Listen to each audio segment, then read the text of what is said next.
मेरा ध्यान भी जा रहा है। हमारे जिलाधिकारी महोदय आ गए हैं, मैं उनका स्वागत करता हूँ। वो कृपा करके बैठे। इस दृष्टि से यद्यपि वो अस्वस्थ हैं, लेकिन साहित्य के प्रति प्रेम के कारण उन्होंने थोड़ा समय यहाँ देना स्वीकार किया है। हम इसके लिए आभारी हैं। तो मैं अपने कवि मित्रों को कुछ बातें बता देना चाहता हूँ। हमारे बहुत सारे लोग यहाँ सुनने के लिए आते हैं, तो कवि सम्मेलन के संस्कारों से और उसके कायदों से अनभिज्ञ होते हैं। तो प्रायः थोड़ी देर के बाद एक वर्ग है जो उठ करके जाता है। उसे लगता है यहाँ पर ऐसा नहीं हो रहा है, कुछ और हो रहा है। तो वो कृपया उसको अन्यथा ना लें, क्योंकि कविता सुनने वाले पूरी चेतना के साथ यहाँ अंत तक विराजमान रहते हैं। और जो लोग उस समय बीच से जाए, उससे मैं पहले ही निर्देश दे रहा हूँ कि कृपा करके पीछे से जगह बनी हुई है, वहाँ से निकल जाए। ऐसा न लगे जिससे कि कहीं कोई व्यवधान उपस्थित हो रहा है मेले में, हमारे कार्यक्रम में, ऐसा भाव प्रतीत हो। और ये हमारे लिए बड़े गौरव की बात है कि रामेंद्र जी का जन्म फर्रुखाबाद जिले में ही हुआ, छिबरामऊ में। आपने शायद बहुत पहले, आज से वर्षों पहले, जो विवाह के निमंत्रण पत्र भेजे जाते थे, उनमें 2 पंक्तियां लिखी होती थीं।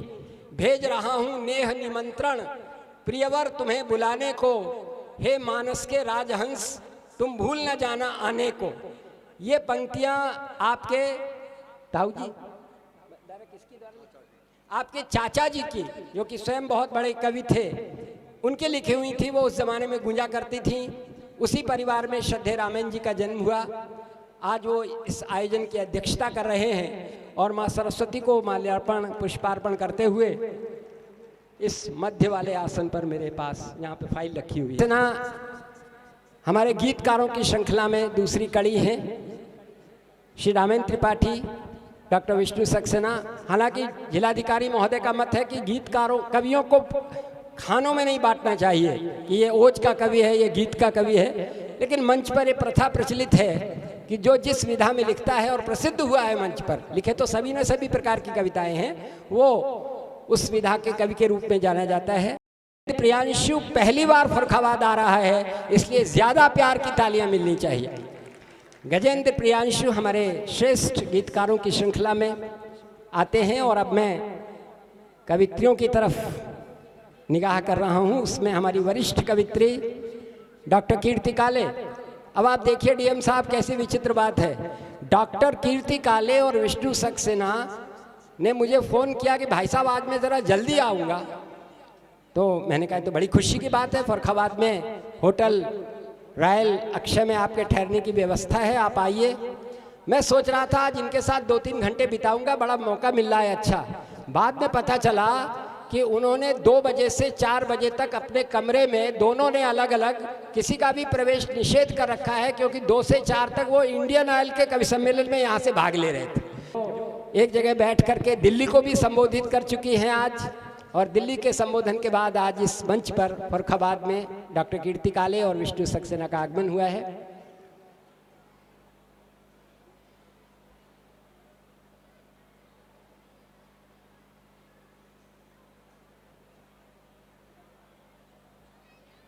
गीतों की इस कड़ी में एक नाम ऐसा है जो माँ सरस्वती के नाम का पर्याय है। सरस्वती के 1000 नामों में से एक नाम श्वेता भी है, और श्वेता हमारे यहाँ बैठी हुई है। तो सरस्वती के मंच पर मैं सरस्वती की वीणा के इस ध्वनि को आमंत्रित कर रहा हूँ। वो आए, श्वेता श्रीवास्तव, और अपना स्थान ग्रहण करें। श्वेता श्रीवास्तव। और अब अच्छा आ गए, ठीक है, तो उसको बाद में बुलाते हैं, पहले उसका नंबर था। अब आपके सामने एक ऐसा व्यक्ति मैं बुला रहा हूं जिसको गांव के जीवन का बड़ा सहज अनुभव है और वो लोक जीवन से जुड़ी, और एक अद्भुत व्यक्तित्व तो अपने आप में। प्रवीण शुक्ल एक ऐसा व्यक्ति है जिसका नाम लेकिन मुझे पहले से ही बता दिया गया कि डीएम साहब की तबीयत खराब है। आपको जानकर के आश्चर्य होगा, ये कवि सम्मेलन के मंच को जानना चाहिए कि हमारा सौभाग्य है। पिछली बार हमारे डीएम साहब के साथ कंधे से कंधा लगाकर चलने वाले एक श्रेष्ठ कवि के रूप में श्री अनिल शर्मा जी रहे, एसपी के रूप में। आज वो दूसरी जगह पोस्टेड हैं, लेकिन आज इस मंच पर मैं उनको नीचे नहीं बैठने दूंगा, मैं उनको कवियों के बीच में बैठाना चाहता हूँ।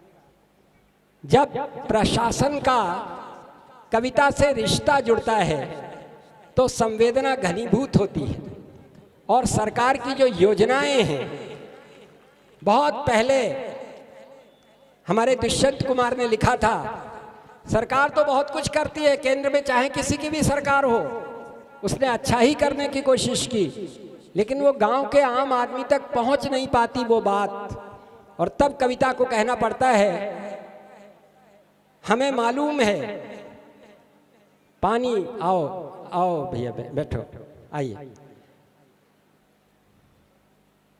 तो परीक्षा है तुम्हारी, अभी मैं बताऊंगा तो तुम्हें जान के झटका लगेगा, लेकिन क्या किया जाए, आज मैंने यही निर्णय किया है, तुम बैठो और फिर उस परीक्षा में पास होना।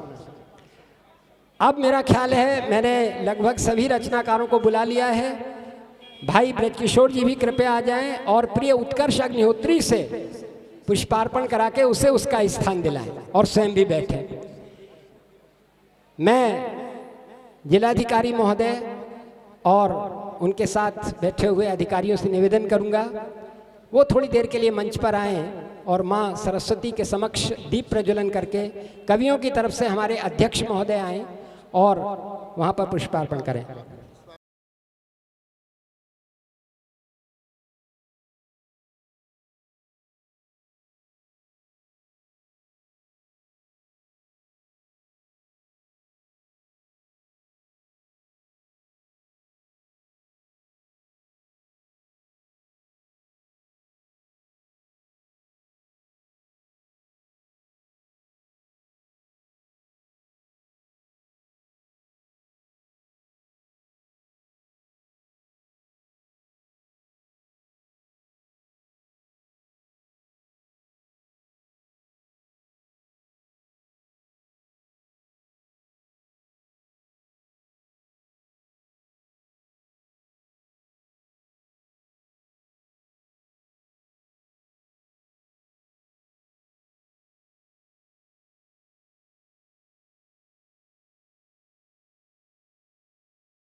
अभी आप देखेंगे हमारे कवियों का सम्मान हो रहा है, उनको मोमेंटो दिया जा रहा है, स्मृति चिन्ह, और उन्हें एक स्टॉल कहते हैं साहब, उसको स्टॉल कहते हैं। ये फर्क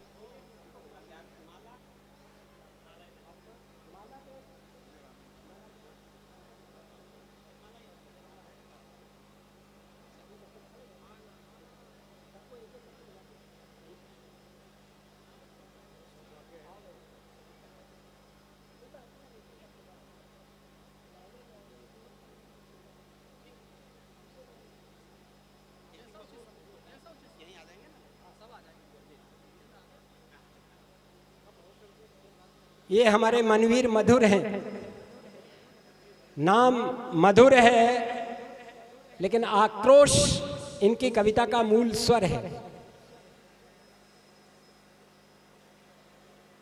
उसके बाद बहुत गंभीर मुद्रा में बैठे हुए हास, परिहास और अट्टहास के कवि प्रवीण शुक्ल। आई एक माला भी भाई तैयार रखो। उत्कर्ष, संदीप कहाँ है? संदीप जी आप माला कर दीजिए। अच्छा ठीक है, हाँ चलिए आप बहुत,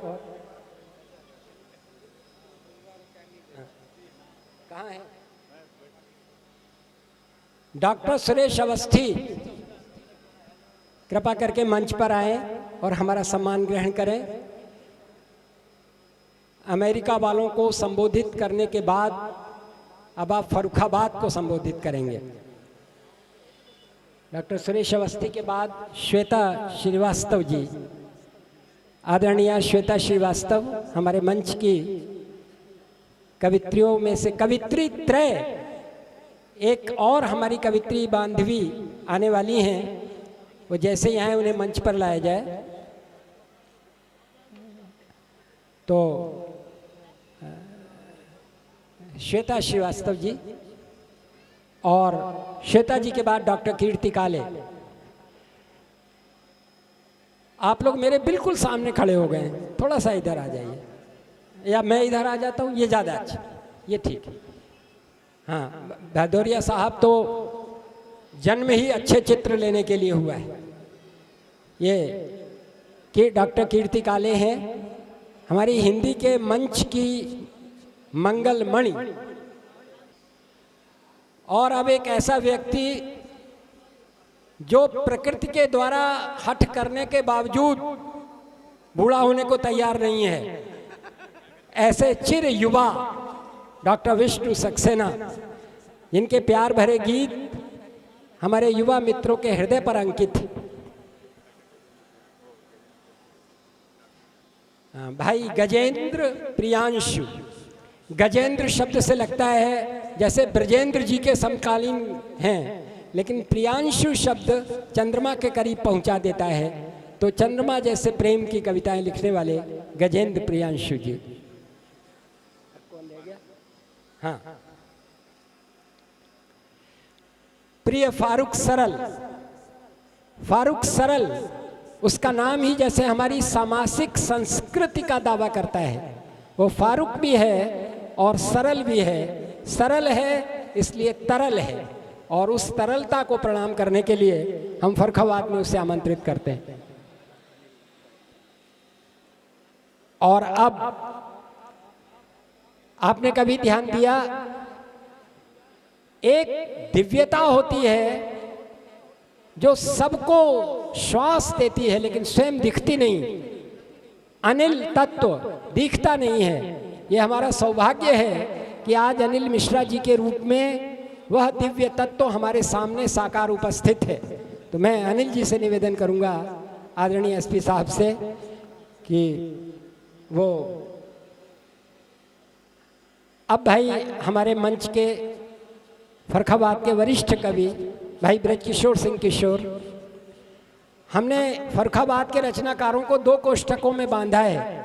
एक वरिष्ठतम भाई ब्रजकिशोर जी, और युवा पीढ़ी में अब तो वैभव भी हो गया है, लेकिन अभी भी मैं उसको छोटे लोगों में अभी उत्कर्ष को ही देखता हूँ। तो ब्रजकिशोर जी और ब्रजकिशोर जी के बाद उत्कर्ष जी। मालविका जी आ गई क्या? आ रही हैं, अच्छा ठीक है, चलिए उनकी प्रतीक्षा कर लेते हैं 1-2 मिनट, और उत्कर्ष जी को तब तक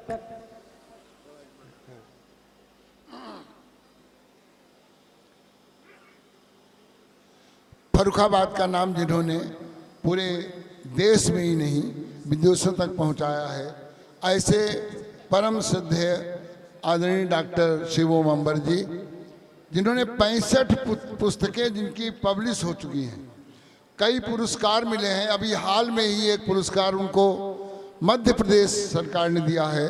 ये हम लोगों के लिए गौरव की बात है। आज का संचालन भी वही करेंगे, आप जोरदार तालियों से स्वागत करें। मैंने डीएम साहब को इसलिए रोका कि उनको संबोधित करना है इस पूरे के पूरे सभागार को, आज के आयोजन को, लेकिन हमारी परंपरा है कि हमारा पहला प्रणाम माँ सरस्वती को निवेदित होता है। तो सरस्वती वंदना हो जाए, उसके बाद अब मैं क्या बताऊं, मुझे जो अधिकार मिल जाता है वो धृष्टता करने को प्रोत्साहित करता है। तो मैं आप लोगों को आज बताना चाहता हूं कि जिन सज्जन को आप श्री मानवेंद्र सिंह के रूप में जानते हैं, जब मैं कभी अपने घर में अपनी डायरी लिखने बैठता हूँ और उसमें अधिकारी के रूप में अपने सम्मान्य बंधुओं की किसी की चर्चा आती है, तो मैं मानवेंद्र सिंह जी नहीं लिखता, यायावर जी लिखता हूँ। इस बात पर आपकी ताली होनी चाहिए। ये यायावर शब्द जिलाधिकारी महोदय का उपनाम है, जो कुछ ही लोगों को पता था, आज व्यापक हो रहा है। ये जो कवि हृदय मिला है, सूरज जैसे रोज चक्कर लगाता है धरती को प्रकाश देने के लिए, चंद्रमा जैसे यायावरी करता है अमृत बांटने के लिए, ऐसे ही उनके व्यक्तित्व के साथ यायावर शब्द जुड़ा हुआ है। और उस यायावरी यात्रा में वो हमारे फर्रुखाबाद में आए हैं। उनको मैं बाद में संबोधन देने के लिए बुलाऊंगा। पहले मैं मालविका जी को निवेदन करूंगा कि वो इधर आ जाएं, और संदीप जी हमारे जो सचिव महोदय हैं मेला के, वो अपने आप को पीछे रखते हैं हर कार्य में, बस ये ध्यान रखते हैं कोई कमी ना हो। आज सचिव महोदय मालविका जी का सम्मान करें। मालविका जी को सम्मानित कर रहे हैं डीएम साहब।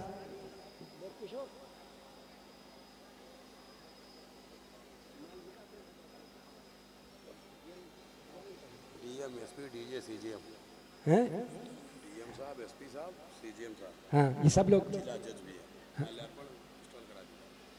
सभी से। अच्छा, हाँ हाँ, ये मुझे याद दिलाया। मैं अब भूल जाता हूँ बहुत सारी बातें, विस्मरण शक्ति हावी हो जाती है। उन्होंने कहा कि हमारे बीच में कुछ स्वनाम धन्य विभूतियाँ बैठी हुई हैं। आप मेला सचिव से कहिए कि यहाँ बैठे हुए सब लोगों की तरफ से, हमारे जिलाधिकारी महोदय का, हमारे जिला जज साहब का, एसपी साहब का, इन सब का माल्यार्पण करके, जो हमारे बड़े अधिकारी हैं, हमारे मेला सचिव महोदय कृपा करके ऐसा करें। और हम क्या कर सकते हैं, ये फूल हमारे हृदय के आदर के प्रतीक हैं। डीजे साहब, आप सर आ जाएं, क्योंकि ये तीनों सीजीएम साहब, हाँ चलिए फिर तो अच्छा है। मुझे चारों लोगों के नाम पुकारने का निर्देश हुआ है। डीजे साहब, सीजीएम साहब। अच्छा, जब इतने बड़े बड़े एसपी साहब अधिकारी होते हैं तो सामान्यतः व्यक्ति कंपित होने लगता है, केवल कवि को छोड़कर, क्योंकि उसे लगता है कि उसको सच बात कहने का हक है और उनको सच बात सुनने का कर्तव्य है। तो इसलिए मैं बहुत बहुत स्वागत कर रहा हूँ आप सबका, पूरे के पूरे कवि समाज की तरफ से। ये फर्रुखाबाद का विशेष उत्पाद आपको याद रहेगा। और सचिव महोदय सम्मान कर रहे हैं। ध्यान रखते हैं संदीप जी, कोई गलती ना हो जाए। तो संदीप जी, गलती तो हो रही है एक छोटी सी, आप मुझे एक माला दीजिए। पहले आपके द्वारा सबका हो गया, हाँ डीएम साहब रह गए। सबसे बड़ा व्यक्ति अपने आप को सबसे पीछे रखता है, ये विनम्रता की पराकाष्ठा है।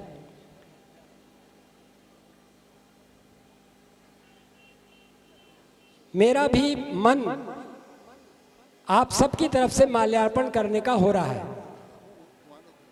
हो गया, हमारा हो गया होगा। हाँ हाँ, तो इसी से मैं बुला रहा हूँ सचिव महोदय को। मेरा भी मन है कुछ करने का, इसलिए एक माला मुझे दीजिए, स्टॉल दीजिए। आपसे मैं पहनने का हकदार नहीं।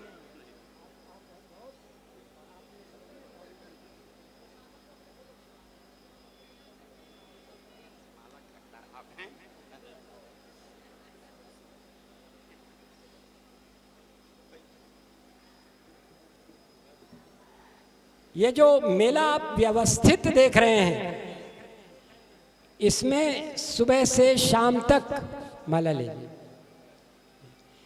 इसमें सुबह से शाम तक कितनी समस्याएं आती हैं और उन समस्याओं को कैसे सुलझाया जाता है, ये वो व्यक्ति जानता है जो मेले की व्यवस्था करता है।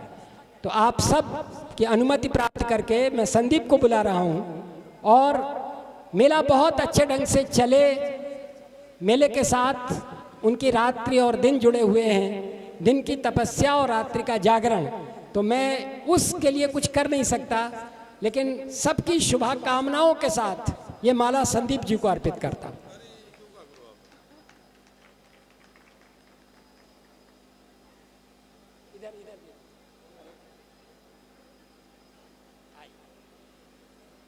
अच्छा, अब होता यह है, कवि सम्मेलन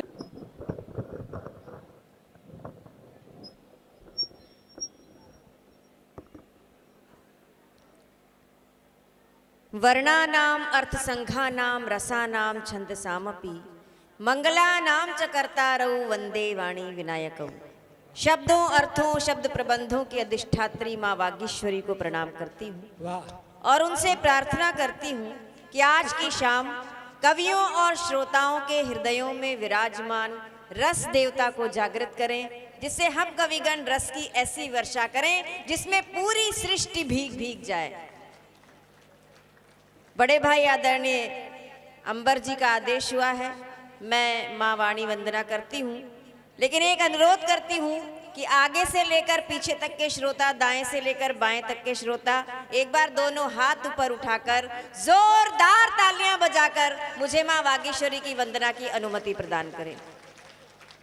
और अध्यक्ष जी से भी मैं आज्ञा चाहती हूँ, इसका थोड़ा सा वॉल्यूम बढ़ाकर रखिए। चंद्रवदन मधुर हसन कमल दल विहारिणी, चंद्रवदन मधुर हसन कमल दल विहारिणी, शुभ्रवदन शुक्ल वसन विमला हंसवाहिनी, चंद्रवदन मधुर हसन कमल दल विहारिणी, देव्या भव्या आदिशक्ति सत्य नित्य ज्ञान बुद्धि काव्य रूप रस की स्रोत भाव्या मन भाविनी, चंद्रवदन मधुर हसन कमल दल विहारिणी, महादेवी वाक्देवी सुर नर सुर सेवी आनंद रूप धीश्वरी, आनंद रूप धीश्वरी, भुक्ति मुक्ति दायनी, चंद्रवदन मधुर हसन कमल दल विहारिणी। और चिन्मयी तू हो प्रसन्न, नाशो सब मन के द्वंद्व, चिन्मयी तू हो प्रसन्न, नाशो सब मन के द्वंद्व, जागृत हो ज्ञान ज्योति सत्यानंद स्वरूपिणी, चंद्रवदन मधुर हसन कमल दल विहारिणी, कमल दल विहारिणी, कमल दल विहारिणी।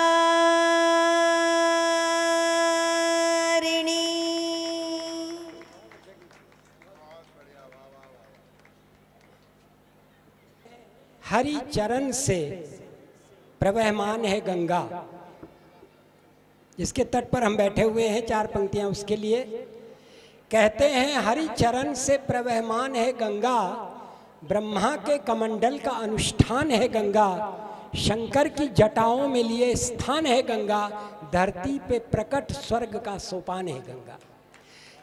शंकर की जटाओं में लिए स्थान है गंगा, धरती पे प्रकट स्वर्ग का सोपान है गंगा।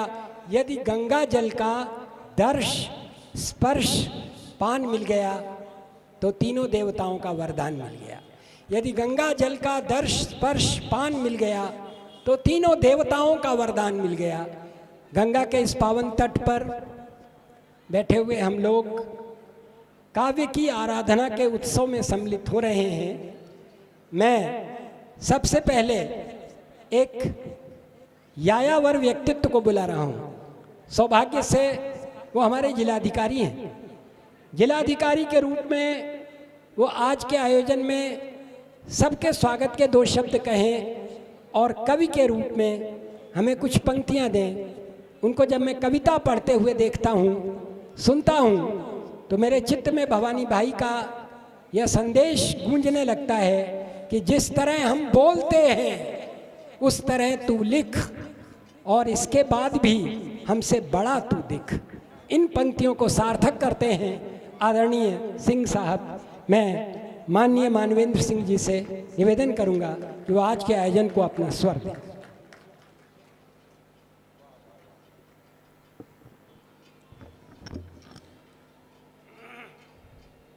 मंचस्थ सभी कविगण, मेरे सामने बैठे हमारे जिला जज साहब, एसपी साहब, हमारे सभी सहयोगी अधिकारीगण और यहाँ पर इस कवि सम्मेलन को सुनने आए सभी श्रोता बंधुओं, पत्रकार बंधुओं,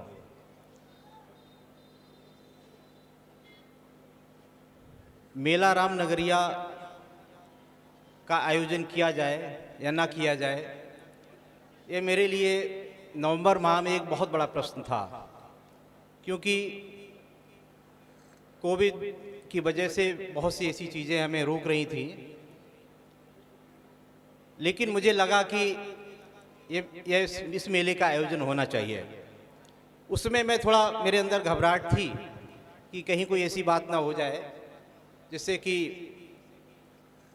स्थिति खराब हो, किंतु जैसे जैसे मेले का उद्घाटन का समय आया स्थितियाँ काफ़ी अच्छी हो गई थी। और मुझे सुकून तब मिला कि जब मैंने देखा कि कई जगह पर भीड़ वाले कार्यक्रम भी आयोजित होने लगे हैं। आज यहाँ पर सब लोग कविता सुनने के लिए आए हैं। मैं हमेशा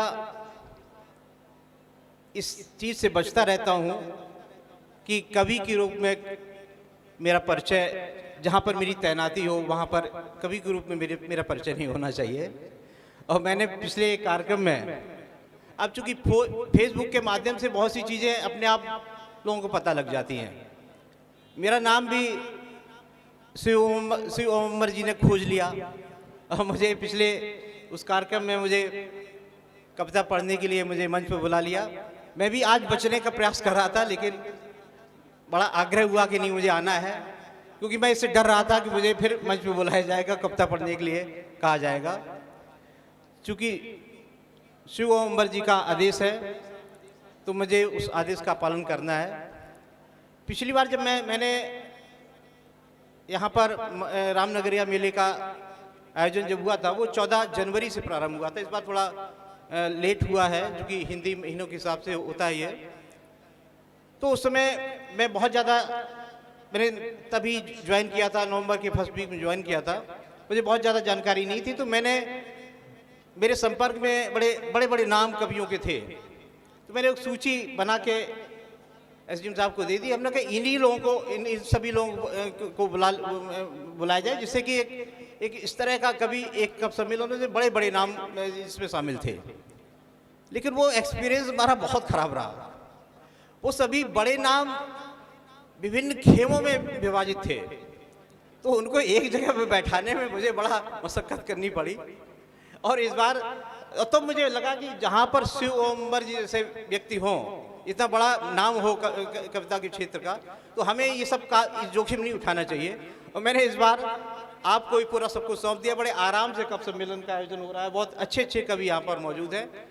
मैं आपका समय ज़्यादा खराब नहीं करना चाहूँगा, क्योंकि शिव ओमर जी के द्वारा मुझे आदेश दिया गया है और उन्होंने मुझे ये भी बता दिया कि मुझे कौन सी कविता सुनानी है।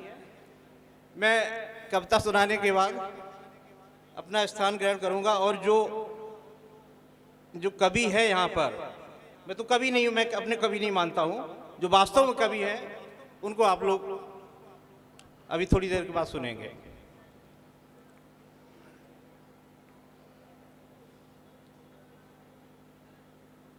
कविता का शीर्षक है आस्तीन के सांप।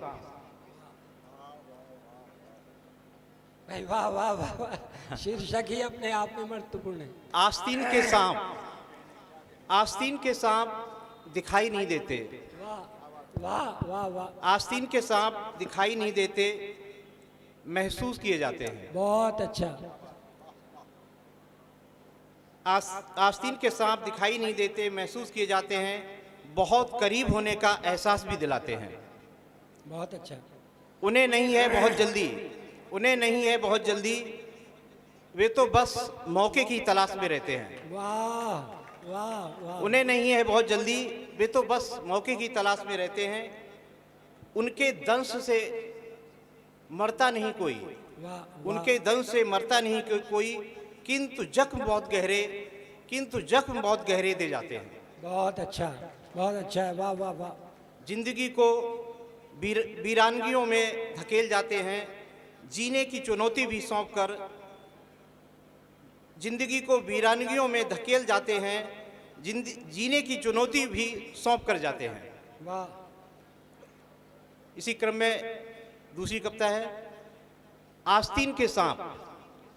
आस्तीन के सांप, जब से मैंने तुम्हें जानना चाहा है, आस्तीन के सांप, जब से मैंने तुम्हें जानना चाहा है, पता नहीं क्यों मेरे इर्द गिर्द लोग घबराने लगे हैं। बहुत अच्छा है। वाह वाह वाह वाह वाह, आस्तीन के सांप, जब से मैंने तुम्हें जानना चाहा है, पता नहीं क्यों मेरे इर्द गिर्द लोग घबराने लगे हैं।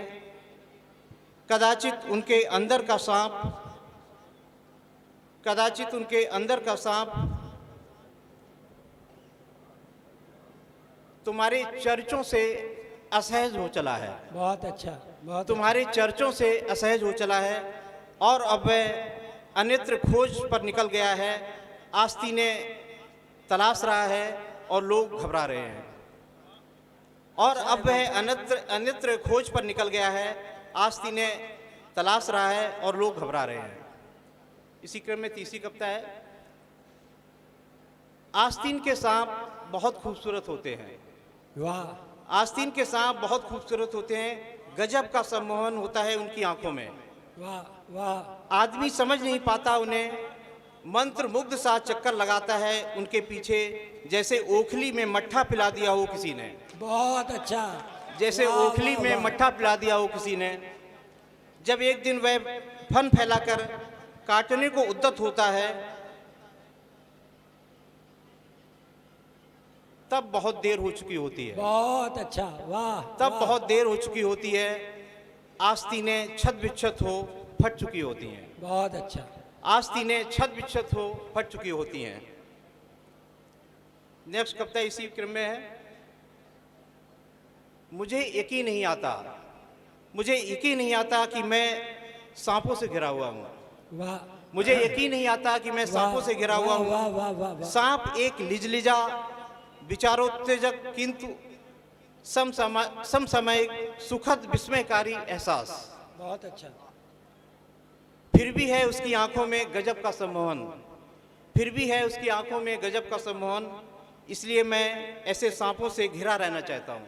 बहुत अच्छा। इसलिए मैं ऐसे सांपों से घिरा रहना चाहता हूँ। वाह वाह वाह वाह, भले वो मुझे डस ले, यदि मुझ में जीने की जिजीप्सा होगी तो मैं जी लूँगा, उफ नहीं करूँगा। बहुत अच्छा, बहुत अच्छा। यदि मुझ में जीने की जिजीप्सा होगी तो जी लूँगा, उफ नहीं करूँगा।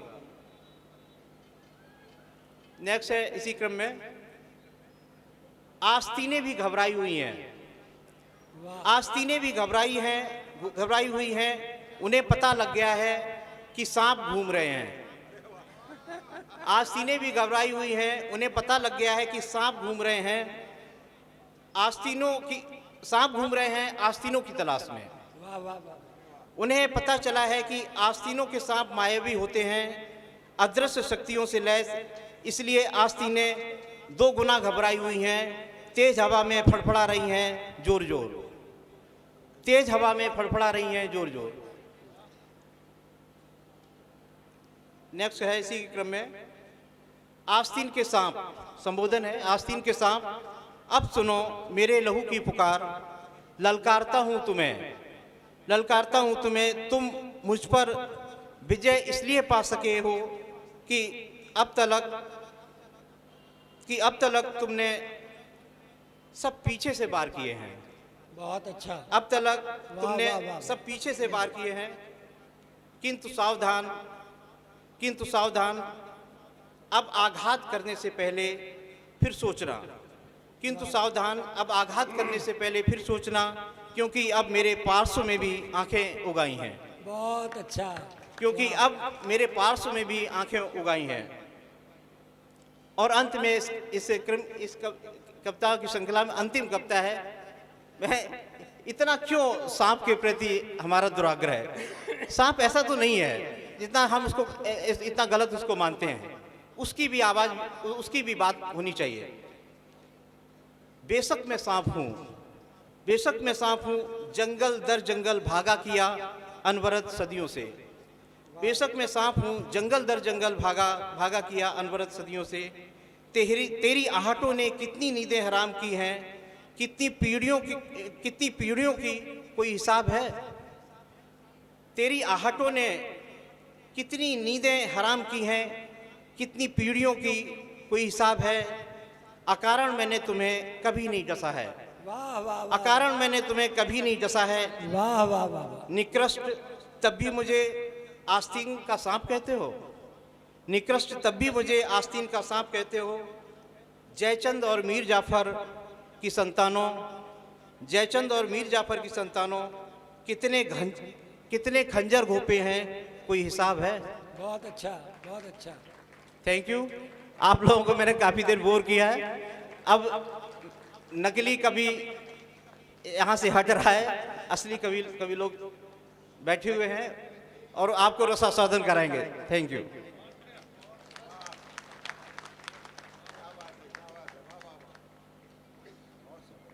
जैसे आदरणीय डीएम साहब कवियों में वर्ग विभाजन स्वीकार नहीं करते, वो नहीं चाहते कि किसी व्यक्ति को किसी विशेष रस से पहचाना जाए। हाँ क्या दे? हाँ वो वहाँ से वहीं पे दे देंगे। वैसे ही अब उत्कर्ष ने कुछ कह दिया और बड़ी ज़रूरी बात कही और मैं अपनी बात भूल गया था। मैं ये कहना चाहता हूँ कि मैं भी वर्ग विभाजन स्वीकार नहीं करता इस नकली और असली का। मेरा विश्वास है आदरणीय डीएम साहब, उम्र का या पद का और प्रतिभा का कभी नाता नहीं कोई, हमेशा दर्द गाता आदमी गाता नहीं कोई, हमेशा दर्द गाता आदमी गाता नहीं कोई। ये जो एक विराट अनुभव उन्होंने अर्जित किया है अपनी यायावरी यात्रा में, उसको नई कविता में, नई कविता की विधा में बड़ी ही कुशलता के साथ निरूपित किया। एक विराट हृदय वाला व्यक्ति ही दोनों तरफ से बोल सकता है। उन्होंने आस्तीन के सांप की क्रूरता की कहानी कही और फिर आस्तीन के सांप की तरफ से उसकी दीनता को भी बतलाया। मैं इस विराट हृदय को प्रणाम करता हूँ, लेकिन हुजूर मुझे तो ये कहने की अनुमति दीजिए कि सांप जब तक आस्तीनों के न मारे जाएंगे, हौसला कितना भी हो, हम जंग हारे जाएंगे। स्थिति तो ये है और इसे पूरे राष्ट्र के संदर्भ में लेकर के देखिएगा और तब आपको पता चलेगा कि सांप जब तक आस्तीनों के न मारे जाएंगे, हौसला कितना भी हो, हम जंग हारे जाएंगे। दुश्मनों से फैसला तो बाद में हो जाएगा, पहले घर के भेदियों के सर उतारे जाएंगे, पहले घर के भेदियों के सर उतारे जाएंगे। आइए, मैं मनवीर से कह रहा था कि आज सबसे बड़ी परीक्षा तेरी है। असल में हमारे जिलाधिकारी महोदय के उत्साह ने देश के ऐसे बड़े कवियों को एक साथ बुला लिया है, 8-9 की संख्या है। मुझे भी अगर आप उसमें शामिल कर लें तो लगभग 10 हो जाते हैं। और मेरा अनुभव ये कहता है कि अगर कोई आयोजन कवि ज़्यादा हो जाते हैं और बड़े कवि, तो वो प्रश्न चिन्हों से घिर जाता है। क्योंकि हमारे ये जो कवि हैं ये 1-1 घंटा तो काव्य पाठ करते हैं। सभी बड़े बड़े कवि सम्मेलनों में इनके उपस्थित का मतलब होता है 1 घंटे उस रस में डूबना। लेकिन मैं जानता हूँ ऐसा करना कवि सम्मेलन के स्वास्थ्य के लिए ठीक नहीं है। उसमें अक्सर एक बहुत बड़ी संख्या में हमारे अधिकारियों के पास भी अपना निश्चित समय होता है। हमारे कुछ बुजुर्ग यहाँ बैठे हुए हैं, उन्हें एक निश्चित समय पर सोना होता है। तो मैं ऐसा मानता हूँ कि कवि सम्मेलन के 2 चक्र होने चाहिए। एक चक्र उनके लिए, और सबसे प्रार्थना है कि अगर कोई विवशता ना हो बीमारी की, तो पहला चक्र समाप्त होने पर जाए। दूसरे चक्र को भी 2 घंटे का, लगभग 1 घंटे का, 1.5 घंटे का होना चाहिए। और पहले चक्र में हर व्यक्ति को अपने ऊपर नियंत्रण रखते हुए जिस विधा में वो कविता करता है उस विधा में 15 मिनट कविता पढ़नी है। बस ये 15 मिनट 8 लोगों को अवसर देगा कि वो सारे लोगों के सामने आए जिन कारणों से वो प्रसिद्ध हैं, जिस कारण से विष्णु सक्सेना प्रसिद्ध हैं, जिस कारण से कीर्ति काले का नाम लिया जाता है, उन रचनाओं को पहले दौर की 15 मिनट की प्रस्तुति में दें और उन्होंने जो नया लिखा है उसे दूसरे दौर में प्रस्तुत करें। प्रायः ऐसा होता है कि लोग नए लिखे को पहले पढ़ते हैं और फिर उन्हें पता होता है कि उनकी कुछ रचनाएं इतनी प्रसिद्ध हैं कि वो तो लोग उन्हें पढ़वा ही लेंगे, लेकिन उसमें जो समय का अतिकाल हो जाता है उसमें हमारा जो व्यवस्था का क्रम है वो गड़बड़ हो जाता है। एक और प्रयोग मैं कर रहा हूँ, उसके लिए मैंने आज अलग जाकर के श्रद्धेय रामेंद्र त्रिपाठी जी के पाँव छुए। मैंने कहा साहब बच्चा हूँ आपका, प्रयोग कर रहा हूँ, आप उस पर आशीर्वाद दीजिए। और वो ये है कि अध्यक्ष सबसे अंत में कविता पढ़ता है और प्रायः तब तक बहुत सारे लोग, युवा पीढ़ी के बहुत सारे लोग जिनको उस व्यक्तित्व से परिचित होना चाहिए जिसकी रचनाएं वो किताबों में पढ़ेंगे। मुझे आपको ये सूचना देते हुए प्रसन्नता हो रही है कि इस मंच पर जो लोग बैठे हुए हैं उनमें हमारे डॉक्टर विष्णु सक्सेना की कुछ कविताएं एक प्रदेश के पाठ्यक्रम में आ गई हैं, बच्चे उन कविताओं को पढ़ रहे हैं। तो इस तरह के लोग युवा पीढ़ी से वंचित रह जाते हैं क्योंकि उनका नंबर बाद में आता है, उन्हें ऐसा माना जाता है कि बाद में पढ़ाया जाना चाहिए। तो मैंने आज अध्यक्ष महोदय से निवेदन किया कि मैं सबसे पहले काव्य पाठ आपका चाहता हूँ। वो व्यक्ति जिसका वो गीत सुन करके हम जवान हुए, घेरदार घांगरों घुमाए के चली, लोहार की लली जैसे अनार की कली, ये वो पंक्तियाँ थी जिन्हें हम अपने विद्यार्थी जीवन में गुनगुनाते थे। और फिर जब मैंने एमए की परीक्षा दी और उसमें नवगीत और नई कविता की सशक्तता का वर्णन करने का अवसर आया तो फिर मुझे रामेंद्र जी के नए गीत की पंक्तियाँ याद आईं कि तन के लोभी मिले थे बहुत भीड़ में, मन चुरा लेने वाले के लाले रहे, जिंदगी डाक घर सी बनी ही रही, पत्र डाले गए फिर निकाले गए। कैसा व्यक्तित्व है! लोकगीत से लेकर के नई कविता नवगीत के शिखर तक सहज संचरण करने वाला व्यक्ति, फर्रुखाबाद की मिट्टी जिसने अपने शरीर पर लपेटी है, जिसे पांचाल गौरव का सम्मान यहाँ पर प्राप्त हुआ, जिसे फर्रुखाबाद ने महादेवी वर्मा के सम्मान से सम्मानित किया, वो आज के इस आयोजन का अध्यक्ष है। और ये मेरी धृष्टता है जिसे उन्होंने आशीर्वाद दिया है कि वो आज के आयोजन का पहला कवि भी है। आप जोरदार तालियों से मेरी इस धृष्टता को आशीर्वाद दें, क्योंकि मुझे पता है कि अध्यक्ष महोदय जब 10-15 मिनट के भीतर अपनी रचना को सीमित कर लेंगे तो अध्यक्ष की बनाई हुई लक्ष्मण रेखा को कोई कभी पार नहीं करेगा। आदरणीय डॉक्टर श्री रामेंद्र त्रिपाठी। भाई वाह शिवम, यही उम्मीद थी तुमसे। ये क्या है, ये कुछ और नहीं कुछ करते, सिर्फ कमाल करते हैं। और आज भी इन्होंने कमाल कर दिया। ये सब हमारे अनुज और मेरी भगनियाँ जो कवि मंच पर बैठे हुए हैं और सब मुझसे छोटे हैं। मैं सबसे पहले इन सबको प्रणाम कर लेता हूँ। कारण क्योंकि अचानक एक ऐसा आदेश मिला, मैं तो तैयार था कि मुझे 4 बजे पढ़ना है। मैं सोच रहा था, लेकिन शिवम ने एक विस्फोट कर दिया और कविता का नाम ही विस्फोट है। कविता कोई दूसरा नाम नहीं। अभी माननीय जिलाधिकारी जी ने बहुत अच्छी कविता सुनाई। कविता क्या सुनाई? इस देश की व्यवस्था पर एक चोट की है। मैं उन्हें बधाई करता हूँ, बधाई देता हूँ। बहुत अच्छी कविता थी।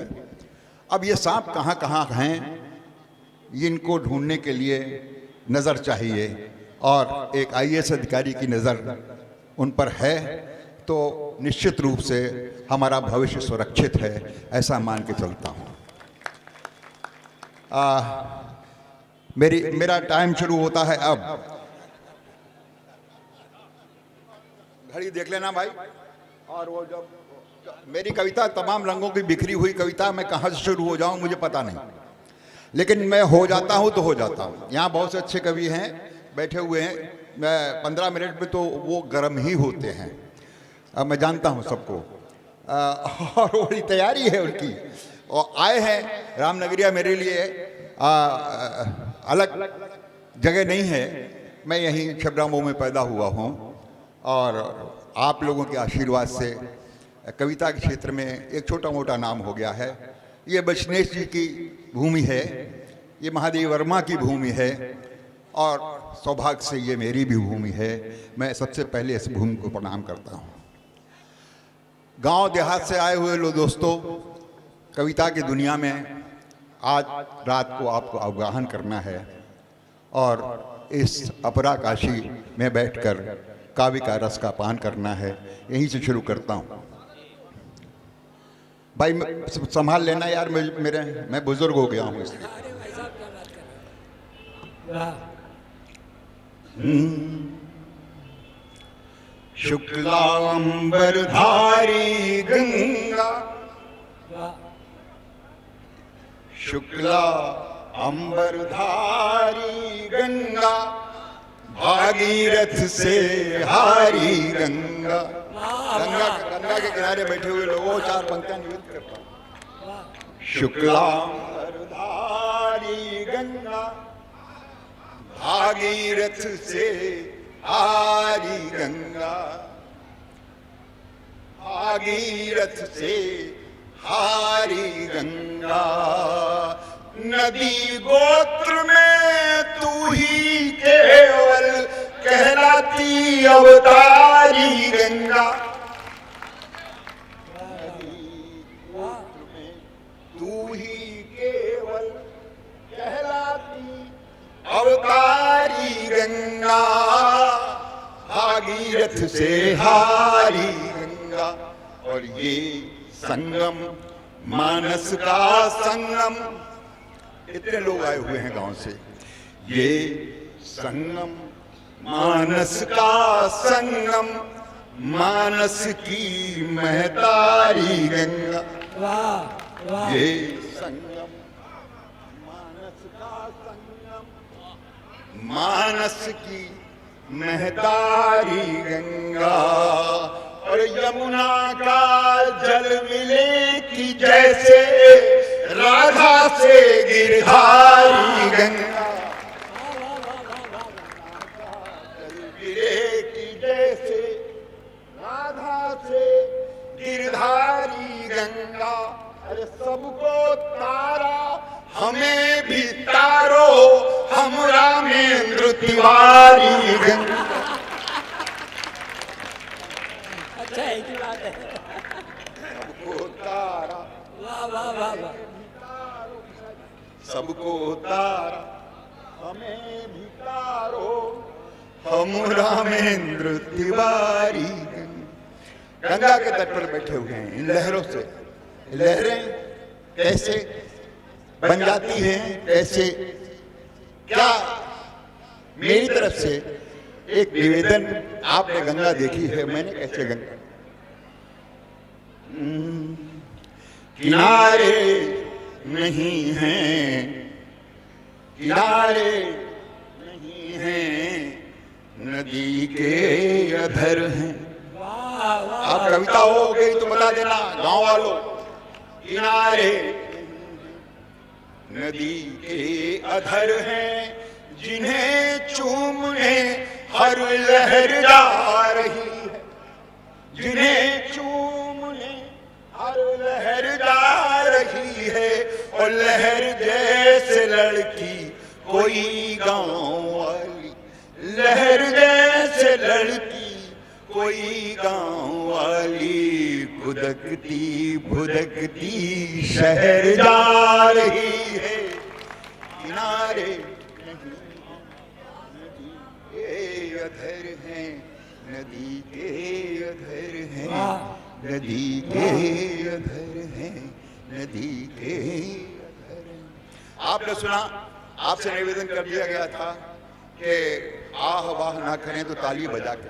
आपकी तालियां हमारे लिए तो उत्साह का वर्धन करेंगी ही, सबको करेंगे। जहां कुछ अच्छा लगे, कविता एक खोज है और कवि कहां से खोज के ले आता है ये पता नहीं, कविता कैसे हो जाती है ये पता नहीं।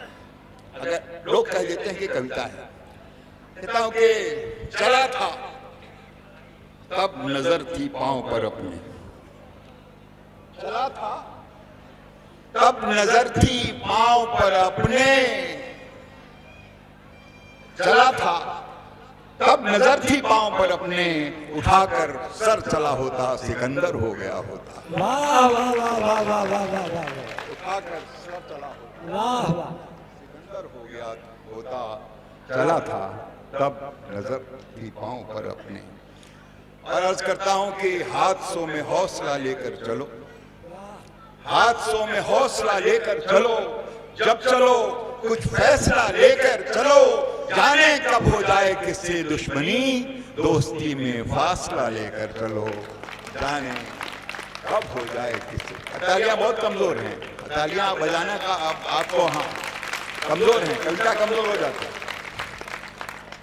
कहता हूं कि यहां से चूंकि गीत, मेरी कविता बहुत रंगों की कविता, अलग अलग रंगों की कविता है, बिखरी हुई कविता है, उसमें से कुछ मोती आपकी नजर कर देता हूं, सुन लें। स्वागत है भाई साहब।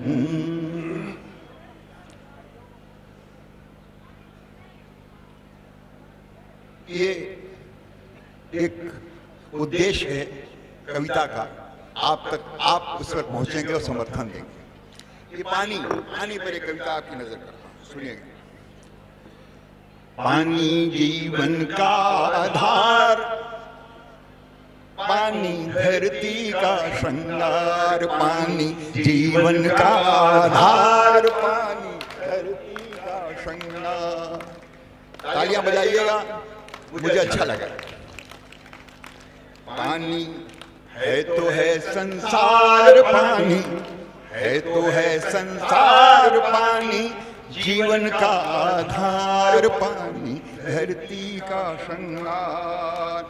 बूंद बूंद में छुपी हुई है, बूंद बूंद में छुपी हुई है नदिया की जलधार, पानी जीवन का आधार, पानी धरती का श्रृंगार, पानी जीवन का आधार, पानी धरती का श्रृंगार। इस पानी को सुखा दिया तो सुख भागेंगे दूर। बहुत अच्छा, वाह वाह। इस पानी को सुखा दिया तो सुख भागेंगे दूर। इस पानी को सुखा दिया तो सुख भागेंगे दूर।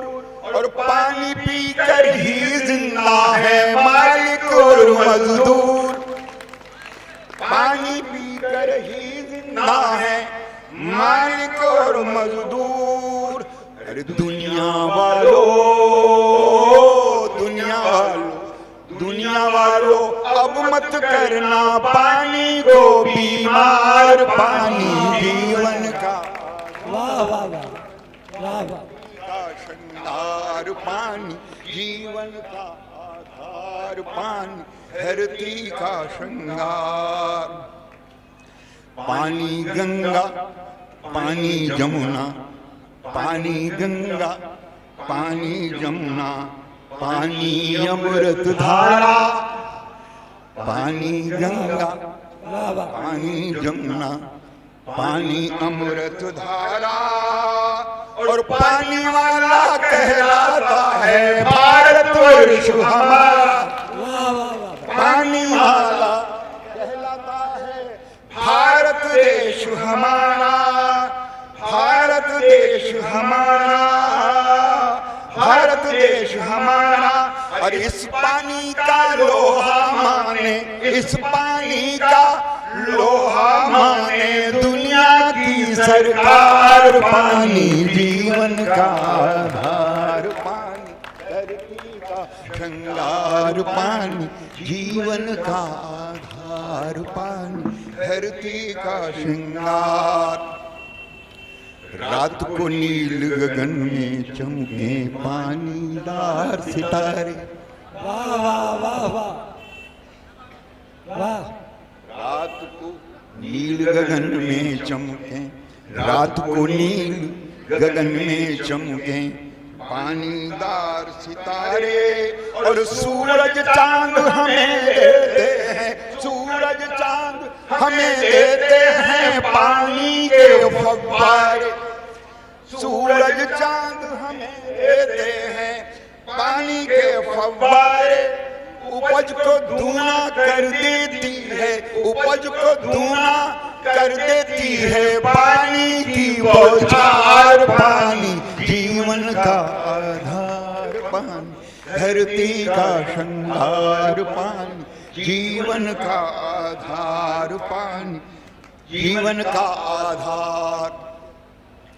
इश्क मोहब्बत सिखला देता है आंखों का पानी। वाह वाह वाह वाह वाह। इश्क मोहब्बत सिखला देता इश्क मोहब्बत सिखला देता है आंखों का पानी। और मरकर भी जिंदा रहती है मरकर भी जिंदा रहती है पानीदार जवानी। मरकर भी बहुत अच्छा। पानीदार जवानी पानीदार जवानी।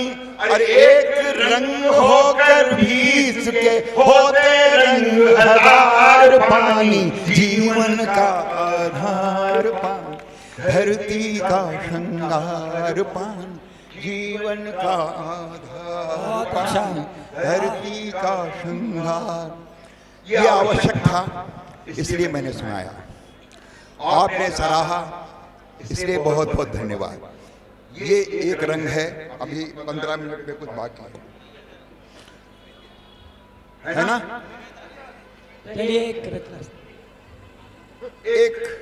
एक और रचना सुना दे क्योंकि ये कवि सम्मेलन है और इन्होंने कहा कि कवि सम्मेलन में आप अपनी उन रचनाओं पहले दौर में उनको सुनाने की बात करें क्योंकि बात यह है मुझे मोहब्बत का कवि माना गया है। हालांकि हमारे बाद की पीढ़ी भी मोहब्बत में ही डूबी हुई है। 2-3 यहाँ बैठे हुए हैं जिनकी हालत मोहब्बत से खराब हो चुकी है लेकिन ये मेरा अपना रंग है और मैं इस रंग को भी आपके सामने उड़ेल देना चाहता हूँ। स्वागत है। इजाजत है।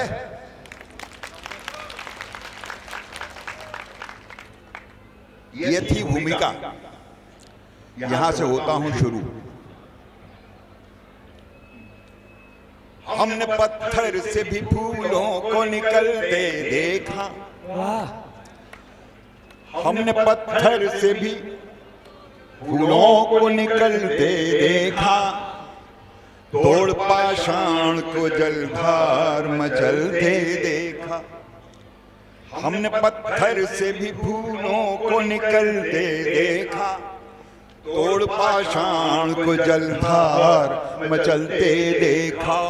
रूप का चांद जो बादल से नहा कर निकला। रूप का चांद जो बादल से नहा कर निकला, हमने ऋषियों को भी आसन से फिसलते देखा। अब आप आ गए हैं अपने रंग में और अब मैं सुना सकता हूं। कौन ऐसा है जो इस जग में गुनहगार नहीं, वाह, कौन ऐसा है जो इस जग में गुनहगार नहीं, कौन ऐसा है जो इस जग में गुनहगार नहीं, किसने छुप के या खुलेआम किया प्यार नहीं। ये पंक्तियां पीछे वालों को ज्यादा समझ में आई है, जोर से ताली बजाना। बहुत अच्छा है भाई साहब। आप जिस कक्षा के हेडमास्टर रहे हैं ये उसके विद्यार्थी हैं। विद्यार्थी तो तुम भी रहे हो मेरे यार, ऐसा क्या बात करते हो? लेकिन ये अलग बात है, तुमने विद्या की अर्थी उठा दी है। सुनो, कहीं इतना ज्यादा बोलते हो और इतना गंभीर बोलते हो, थोड़ी थोड़ी तो मुझे डिक्शनरी तलाशनी पड़ती थी, ये कौन शब्द कहाँ से ले आया यार। कमाल करता है यार, और कमाल तो हम भी करते हैं, ऐसा नहीं। ये हमारी कक्षा के विद्यार्थी रहे।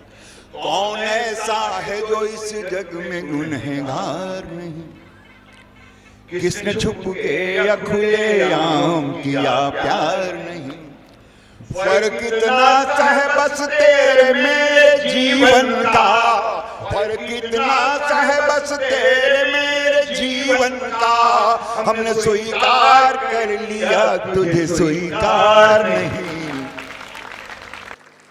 कौन ऐसा है जो इस जग में गुनहगार नहीं, हमने गुमनाम मज़ारों से उठाई है गजल, हमने गुमनाम मज़ारों से उठाई है गजल, कभी दोहा कभी चौपाई रुबाई है गजल। लोग कहते हैं कि कोठों पे गजल रहती है, लोग कहते हैं कि कोठों पे गजल रहती है, हमने फुटपाथ के साए में भी पाई है गजल, हमने फुटपाथ के साए में भी पाई है गजल। ये मौसम है वसंत का अंतिम गीत सुनाकर अपनी जगह स्थान लेता हूँ। आप जानते हैं इस मौसम में ऐसी हवाएं ख़राब चला करती हैं, इसमें अच्छे अच्छे लोग जो हैं उनको वो अपनी अपनी आस्तीनों में, जैसे अब सुनाया था डीएम साहब ने, आस्तीन में जाके विश्राम कर लेते हैं। तो ये आस्तीनें तमाम तरीके की हैं, ये भी एक आस्तीन है, आपकी नज़र करता हूँ, सुनिए। मेरे साथ रहना यार, मैं इतना बड़ा पैदा नहीं हुआ था, ये आप समझ लीजिए। मैं भी उन्हीं गलियों में घूमा हूँ जिसमें ये हमारे सब पीछे वाले घूमे हैं। हाँ, मैं अब भी जवान हो जाता हूँ, आप लोगों की अच्छी तालियां मिलते तो हो जाता हूँ। इश्कन इश्कन हवा चली, इश्कन इश्कन हवा चली, गुल से लिपट गई तितली, इश्कन इश्कन हवा चली, गुल से लिपट गई तितली। हमने तो पूरी कोशिश की, हमने तो पूरी कोशिश की, नहीं मिली तो नहीं मिली, इश्कन इश्कन हवा चली। चल जाए हवा यहाँ से लेके वहां तक, मैं पहला कवि हूं, साथ देना। इश्कन इश्कन हवा चली, इश्कन इश्कन हवा चली, गुल से लिपट गई तितली। हमने तो पूरी कोशिश की, नहीं मिली तो नहीं मिली, नहीं मिली तो नहीं मिली, नहीं मिली तो नहीं मिली। एक लड़की दीवानी थी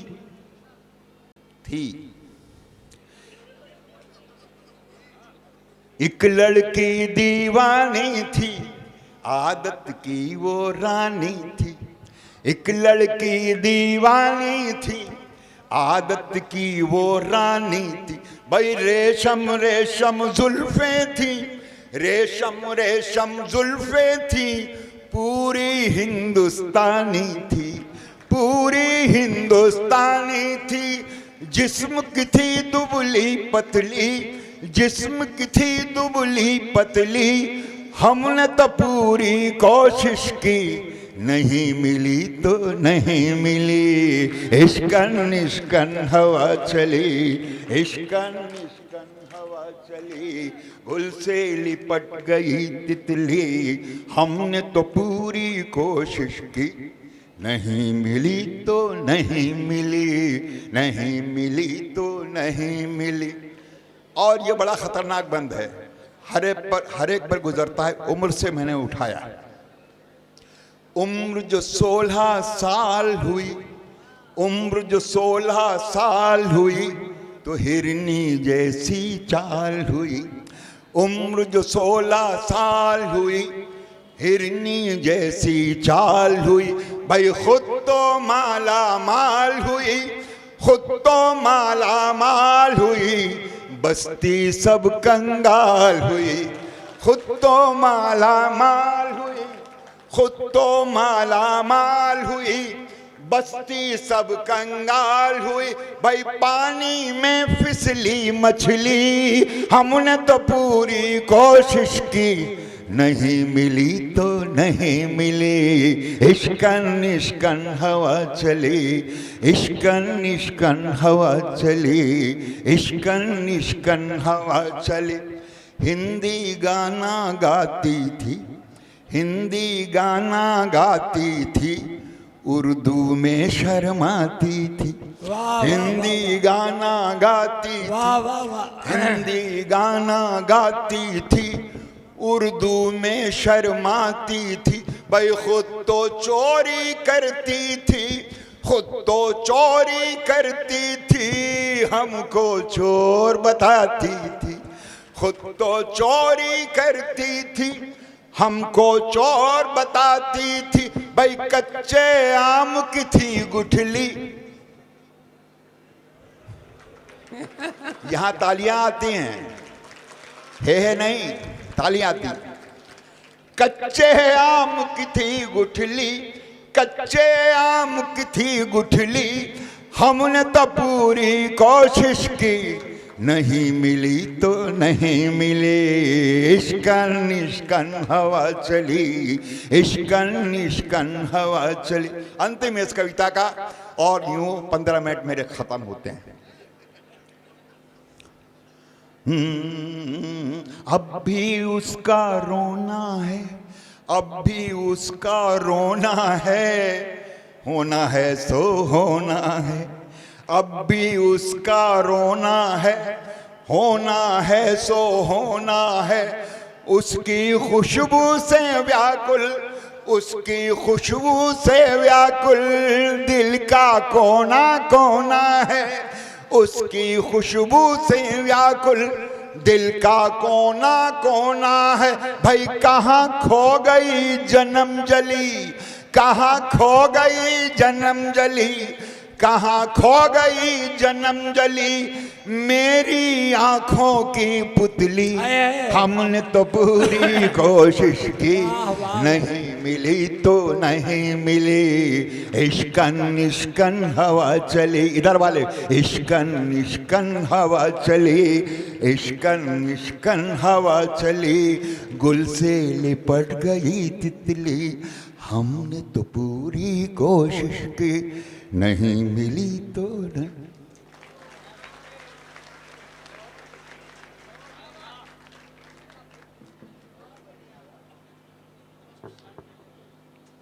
एक आवाहन उस कवि का, सियासत पर अखबार देख रहे होंगे आप आजकल, सुनिएगा। सियासत के प्रवक्ता रोज लय सुर ताल बदलेंगे, सियासत के प्रवक्ता रोज लय सुर ताल बदलेंगे, सियासत के प्रवक्ता रोज लय सुर ताल बदलेंगे। कभी पगड़ी बदल लेंगे, कभी रूमाल बदलेंगे, और मिले कुर्सी तो अपनी बल्दियत हर साल बदलेंगे, मिले कुर्सी तो अपनी बल्दियत हर साल बदलेंगे। ऐसे सियासत के लोगों के बीच से उठ करके गांव की सियासत को देखता हुआ एक कवि आता है हमारे बीच में, फारूक सरल जैसा व्यक्ति, जो लोकगीतों में गांव की पीड़ा को, गांव के एहसास को गाता है। कभी कभी मैं फारूक सरल का परिचय देते हुए ये पंक्तियां कहा करता हूं कि कभी खुसरो बता देना, कभी खुसरो बता देना, कभी रसखान लिख देना, और अलावा नाम के कोई मेरा मजहब अगर पूछे तो बस कोरे से एक कागज पे हिंदुस्तान लिख देना, तो बस एक कोरे से कागज पे हिंदुस्तान लिख देना। हिंदुस्तान का सम्मिश्रित संस्कृति का एक समर्थ कवि फारूक सरल लखीमपुर से पधारे हुए इस कवि को प्यार भरी तालियों से बुलाएं। तो हाँ, स्वागत कर लीजिए हमारे सीडीओ साहब का, जो बहुत श्रेष्ठ अधिकारी वर्ग के होने के साथ साथ हमारे रचनाकारों के वर्ग में भी आते हैं। मैं आप सबको बहुत बहुत स्वागत के साथ बैठने का आग्रह करता हूं। थोड़ा सा नया हुआ है आज हमारे कवि सम्मेलन के मंच पर सीडीओ साहब।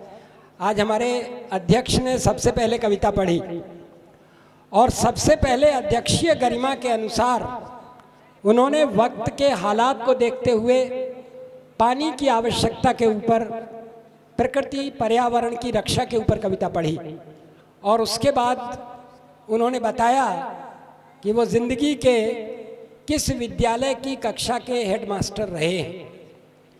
प्रेम का जैसा वर्णन उन्होंने किया, अब मेरे पास वो कहते हैं कि मैं एक साहित्य के विद्यार्थी की हैसियत से टिप्पणी किया करता हूँ, तो वह जो अंतिम रचना थी, इसको सुनने के बाद मेरे चित्त में दो शब्द उभरे हैं अध्यक्ष महोदय। घनानंद को पढ़ाते समय एमए की कक्षा में एक प्रश्न आता है, घनानंद कैसे कवि हैं?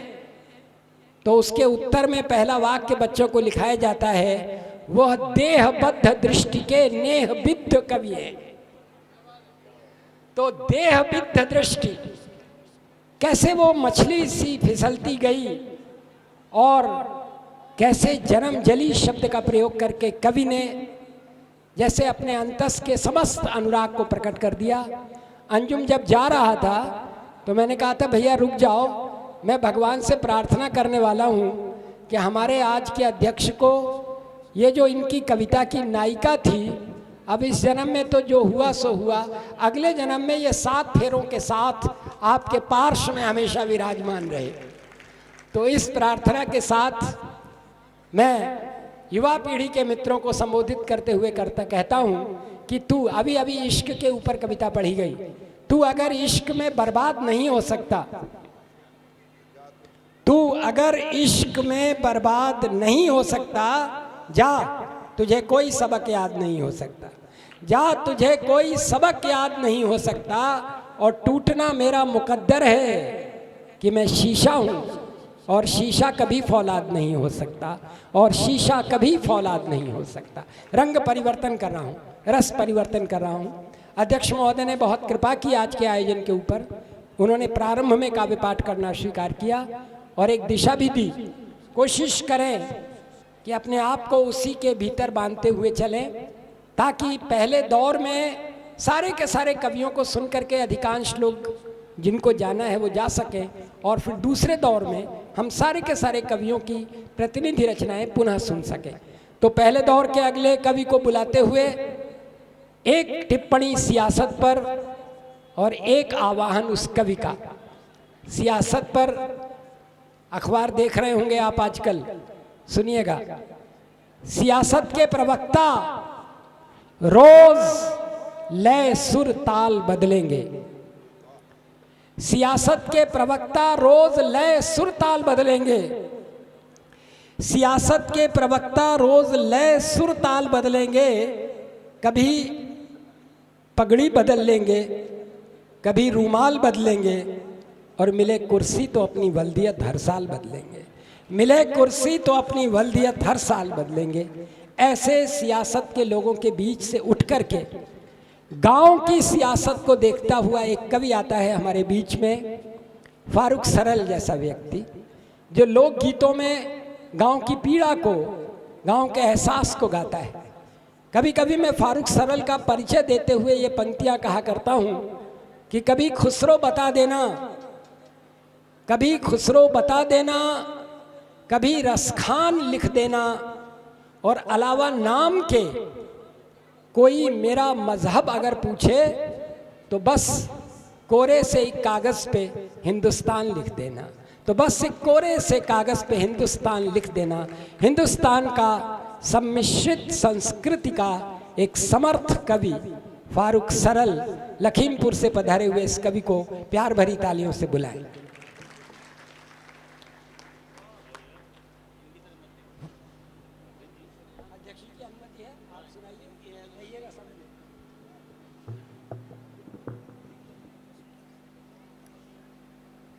आदरणीय अध्यक्ष जी, देश के सम्मानित कविगण और हमारे सम्मुख बैठे हुए तमाम साहित्य मनीषी श्रोताओं, देश का सबसे छोटा कवि हूँ, कद में भी कविता में भी, और अपनी कविताएं बिल्कुल अपने कद के हिसाब से हैं, 3-3, 4-4 मिनट की। 15 मिनट का समय हर कवि के लिए है, मेरा समय बच जाएगा कुछ। ये सब राष्ट्रीय अंतर्राष्ट्रीय स्तर के कवि हैं, बहुत बड़ी बड़ी कविताएं सुनाएंगे, और हम ग्राम सभा स्तर के कवि हैं। हम बहुत छोटी छोटी बातों को गाँव से उठाते हैं, और इधर हमारे गीतों का मौसम चल रहा है। वो गीत मैं सुनाऊंगा, लेकिन सबसे पहले मैं इस मंच से मतलब कई बार आ चुका हूँ, और प्रायः मैंने वंदना की है। आज माँ की बेटी को अवसर मिलना चाहिए था, तो कीर्ति बिटिया ने वंदना किया, लेकिन मैं भी 4 पंक्तियों में वंदना करता हूँ। और मैं हर उस कविता को वंदना ही कहता हूँ जिसमें राष्ट्र के लिए कोई अच्छी कल्याणकारी कामना हो। तो ऐसी ही 4 पंक्तियाँ मैं कामनाओं की अपनी भावनाओं के रूप में अर्पित करता हूँ। अगर लगे मेरी भावनाएं अच्छी हैं, कविता नहीं भी अच्छी हो, तो आप सब समर्थन करिएगा, सुनिएगा। कि हूँ मुसलमान इस पर वहम कीजिए, और धर्म या जाति का मत भरम कीजिए। जब जरूरत पड़े देश को खून की, जब जरूरत पड़े देश को खून की, सबसे पहले मेरा सर कलम कीजिए, सबसे पहले। आप सब लोगों ने समर्थन किया, मेरी भावनाओं को बल मिला। वैसे मेरा मानना है इस देश में जब तक एक भी व्यक्ति ऐसी भावना रखने वाला है, चाहे जितने षड्यंत्र किए जाएं, इस देश का कोई अहित नहीं कर सकता। ये केवल मेरी भावना नहीं, ये मेरा आत्मविश्वास है। आप सब समर्थन करिएगा, सुनिएगा। कि झेलम नदी का पावन कोई नीर हमसे छीने, धरती पे स्वर्ग जैसी तस्वीर हमसे छीने, केसर की क्यारियों की जागीर हमसे छीने, और किसके लहू में दम है कश्मीर हमसे छीने। तो ये आप सबका विश्वास था। आइए एक गीत पढ़ता हूँ। ये गीत आपके गांव में खूब बज रहा है, बहुत से लोग गायकों ने इसको गाया है। इसमें एक पद और एक नाम है, दोनों सिंबॉलिक है। कोई दूसरा भी पद हो सकता है, कोई दूसरा नाम भी हो सकता है। इस नाम का कोई व्यक्ति बैठा हो, उसके समीकरण मिल जाए तो मुझे उदारतापूर्वक क्षमा करेगा। सुनेगा, वो पद जो जनता के द्वारा दिया जाता है, उससे कोई गलत लाभ कमा रहा हो और वो पद चला जाता है, तो क्या दिक्कत होती। सुनेगा। कि बताओ रमजानी अब का करियो, बताओ रमजानी अब का करियो, बताओ दिल जानी अब का करियो, चली गई परधानी अब का करियो, चली गई परधानी अब का करियो। कि नाली खड़ंजा नरेगा मा खायो। बिल्कुल सही बता रहे हैं। पहले नाली आई, प्रधान जी खा गए, फिर खड़ंजा आया खा गए, बाद में लैट्रीन आई। ये योजना आजकल ज्यादा आ रही है। कि नाली खड़ंजा नरेगा में खायो, पहले की तलिया को फिर से खोदायो, भरायो नहीं पानी अब का करियो, चली गई परधानी अब का करियो। आलू और रोटी का मुँह ना लगायो, आलू और रोटी का मुँह ना लगायो, ताहरी और खिचड़ी तो अब लो न खायो, उड़ायो बिरयानी, अब का करियो चली गई परधानी, कि मिली है न अब आंगनबाड़ी की दरिया, कि मिली है न अब आंगनबाड़ी की दरिया, खाए खाए जही का मोटान रहे पड़िया, खाए खाए जही का मोटान रहे पड़िया, भैंस दुबरानी अब का करियो चली गई परधानी। तालियां बजाइए और उसको पटोता सुना। हम डॉक्टर साहब से पूछने गए थे कि कई मिनट हुए, जान ही रहे थे, हमें पता था 3 मिनट हुए होंगे, तो एक छोटा सा गीत और सुनिएगा। विषय बदल के पढ़ता हूँ, या इसी विषय पे एक और गीत सुना दें। चलिए एक और सुनाते हैं। ये तो भूतपूर्व था। एक इस बार ग्राम सभा के चुनाव हुए तो ऐसे भी प्रत्याशी खड़े हो जाते हैं जिनका कोई जनाधार नहीं होता है। जब वोट गिने जाते हैं तो 15-20 वोट पूरे क्षेत्र में मिलते हैं। ऐसे किसी प्रत्याशी से अगर ये प्रश्न आप करें जिसको 15-20 वोट मिले हों पूरी ग्राम सभा में, तो मेरा दावा है उत्तर यही आएगा। सुनिएगा। कि हम का ढोड़े औ मंगरे फंसाई दीनी हो, कि हम का ढोड़े औ मंगरे फंसाई दीनी हो, कुछ गजोधर भी पानी चढ़ाई दीनी हो, ई इलेक्शन महम का भिड़ाई दीनी हो, ई इलेक्शन महम का भिड़ाई दीनी हो, हम न लड़ते ई ठेलुहा लड़ाई दीनी हो, हम न लड़ते ई ठेलुहा लड़ाई दीनी हो।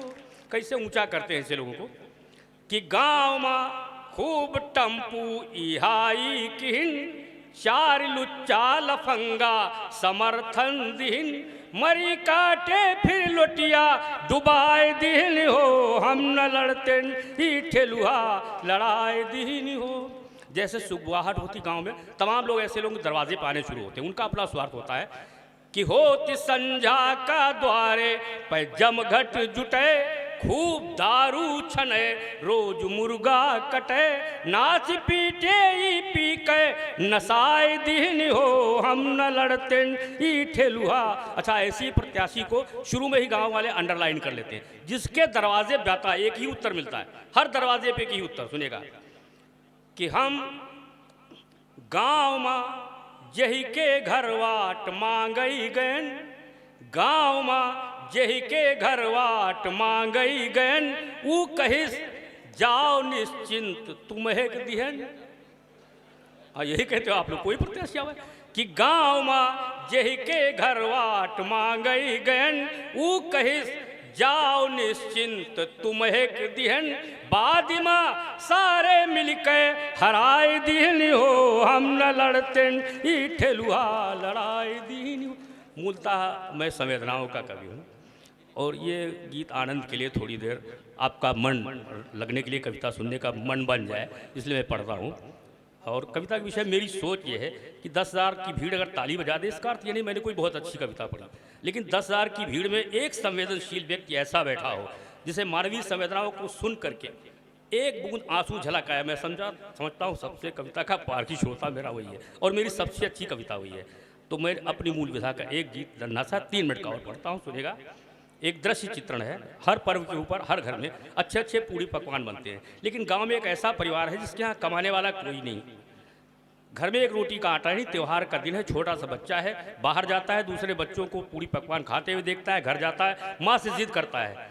जिद पूरी नहीं होती तो बच्चों की प्रवृत्ति होती है कि वो रोने लगता है, और जब बच्चा रोने लगता है तो माँ उसे किसी तरह से बहलाने की कोशिश करती है। बस गीत को सुनेगा। घर में एक रोटी का आटा नहीं, बच्चा रो रहा है, माँ उसे बहला रही। मेरा सबसे अच्छा गीत है, सुनेगा। कि लई देहूँ चिड़ैया लई देहूँ, इसमें ताली बिल्कुल मत बजिएगा, बस मन से सुनिएगा। कि लई देहूँ चिड़ैया चुपाई रहे, तुम्हार लई देहूँ चिड़ैया चुपाई रहे।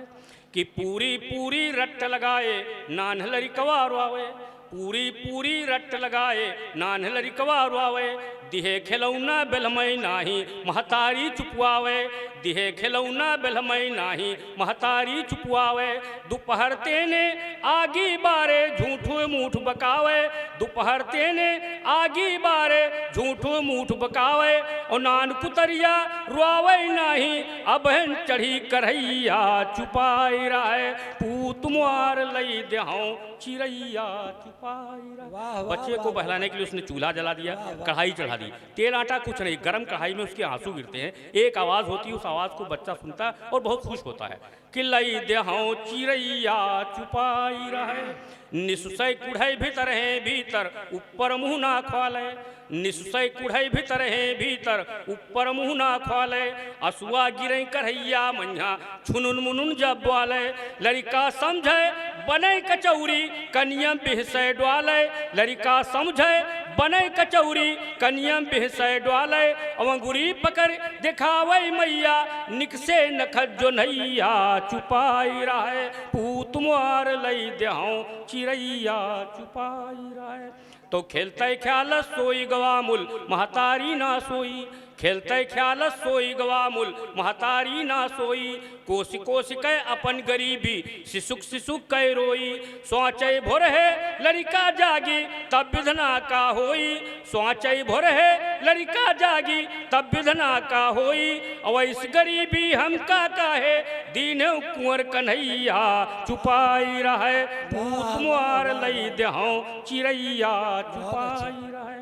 रात में लड़का सो जाता है बहलाने से, सवेरे जागता है फिर वही जिद करता है, माँ उसे अंतिम बहाना बना करके बहलाती है। गीत की अंतिम पंक्तियाँ सुनेगा। मैंने किसी के दर्द को, किसी की पीड़ा को सही शब्द दिए हों तो जितने भी लोग बैठे हैं अंत में मुझे तालियों से विदा करेंगे अच्छी कविता लिखने के लिए। सुनेगा कि लई देहां चिरैया छुपाई रहे, जाग भोरहरे फिर जब मांगिस तब दुखिया समझाइस, जाग भोरहरे फिर जब मांगिस तब दुखिया समझाइस, सोई गए ललुआ टटिया का फार कुतौ ना आइस, टठियो भर लई गवा दुआरे खाइस कुछ बिथराइस, टठियो भर लई गवा दुआरे खाइस कुछ बिथराइस, और बची खुची जो रहे याक दुई लई गई वह बिलैया छुपाई रहे।